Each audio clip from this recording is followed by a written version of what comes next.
Edge at 11 starts now. Pushed, and my brother like flipped his hands to move the push away, and he hit both of us in the same motion. I'm very disappointed, especially as a person that wanted to go into law enforcement. You've heard of police using stop and frisk, but these young men complain that their encounter with police was more like stop and fight. It's a story you'll see only on The Edge tonight. These young men are charged with assault, but they say they are the real victims. So who's right? Who's wrong? Fox News' Andre Isom live on Detroit's east side with the video so you can judge for yourself. Andre. Well, first let me say this. Detroit police have reviewed this video. They have investigated this case. They have made their decision. But the young men who were arrested want everyone to see this video because they say, like you said, Huel, they did nothing wrong. They say trouble finds you, and at that day, trouble found me. 20-year-old Tywan Mitchell and his big brother, 26-year-old Navon Moore, went to Grandy's Coney Island back in the month of May around midnight.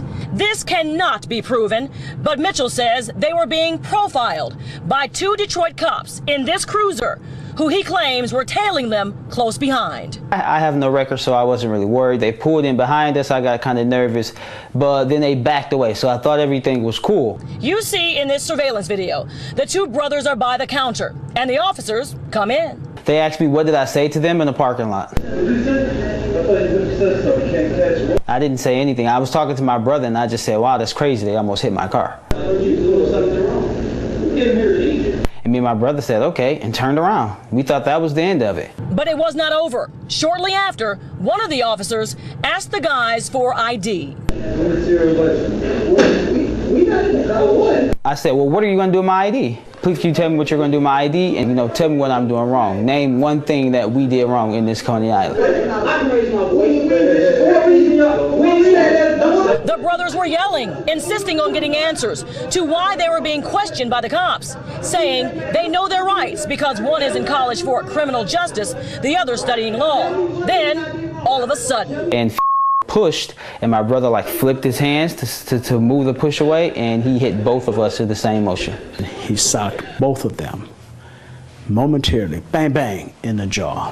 Then it was on. The boys in blue and the brothers were brawling. It was a natural reaction. When he hit me, I hit back. I hit him about 3 times, and I immediately stopped. I kind of like curled up a little bit. We're not saying they did not fight the officers. What we're saying is there was no probable cause. When they found the two young men who were smart, two young men who were college students, when they challenged them, I think they got angry and they decided to hit them. That is the textbook explanation of police brutality. Well, this is what DPD tells Fox 2 News. When the incident happened, the officers admitted that they used force and a command-level investigation was conducted. The officers alleged that when they were investigating inside the Coney Island, one of the officers extended his hand and asked one of the young men to step back. But that young man slapped the officer's hand. At that point, the police officers responded with force. After reviewing the video and interviewing the suspects, the use of force was deemed appropriate and reasonable by the department. They shouldn't have profiled us, and if anything, they shouldn't have got physical with us, because we didn't expect that. We weren't going to get physical with them. We're not crazy. We're not going to just hit cops. We're not going to just hit anyone. So why would you hit us? Never been in trouble. And I don't want them to think that we're bad people because we hit the cops back. Actually, I want them to look at us as the good people, I don't think I would do anything differently. I just feel bad because it's no telling how many other people have been in this type of situation. I'm thankful that mine was on camera and everybody can see it. I'm very disappointed, especially as a person that wanted to go into law enforcement. Changed my whole perspective, but actually that just gave me that drive to do it more.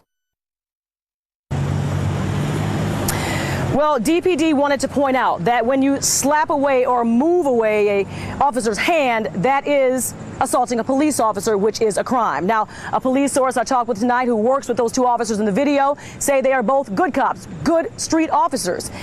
Now, this situation did escalate. I think everyone can agree to that. The two young men say, though, they did not start any of this. They just reacted.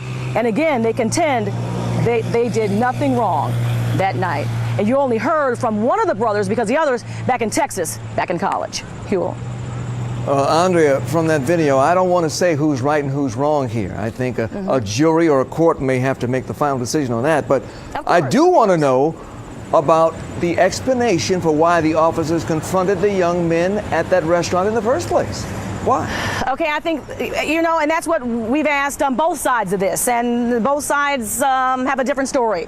DPD tells me this is what the officers tell them, that when they were in the parking lot, the two young men made a grim expression, some kind of negative expression. When they went inside, the officers asked them about what happened out in the parking lot, and they say the young men were unruly and aggressive.